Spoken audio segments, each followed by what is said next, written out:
భారత ఆంతరంగిక వ్యవహారాల్లో జోక్యం చేసుకోవాలనుకుంటేనే ప్రపంచ దేశాలు ఎన్నికలను అడ్డుపెట్టి ఎన్నికలలో నిష్పక్షపాతంగా జరగట్లేదు. కేజ్రీవాల్ అరెస్ట్ అంటే నిష్పక్షపాతానికి ప్రమాదం అయింది.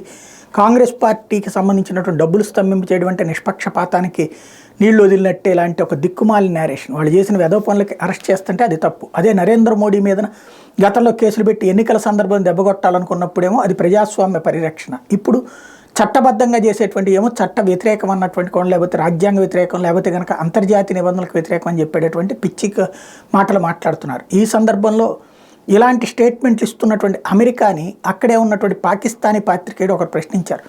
భారతదేశంలో ఈడీ, సిబిఐ అనేటువంటి చట్ట ప్రకారం చేస్తున్న అరెస్ట్ని మీరు తప్పుబట్టారు. అక్కడ అవినీతిలో డబ్బులతో సహా దొరికినటువంటి వ్యక్తి అతను, దాన్ని తప్పుబట్టారు, బాగానే ఉంది. మా దేశంలో అయితే ఇమ్రాన్ ఖాన్ అనేటువంటి ప్రధానమంత్రిని ఏకంగా జైల్లో పెట్టారు. ప్రధానమంత్రిగా చేసిన ఆయన్ని ప్రజలందరూ ఎన్నుకున్నటువంటి పార్టీని పక్కన పెట్టి చేయించారు. మా దేశంలో ప్రజాస్వామ్యం గురించి మీరు మాట్లాడరా? మా దేశంలో ప్రజాస్వామ్యం కూని అయిపోయినా ఆ కూని చేసినటువంటి షాబాజ్ షరీఫ్ని తర్వాత నవాజ్ షరీఫ్ని మీరు ఎత్తిన పెట్టుకుంటారే, ఇది సరైనటువంటి ప్రజాస్వామ్య మౌలిక ప్రశ్నేనా, మౌలిక సూత్రమేనా అని నిలదీశారు. అమెరికా దగ్గర సమాధానం లేదు.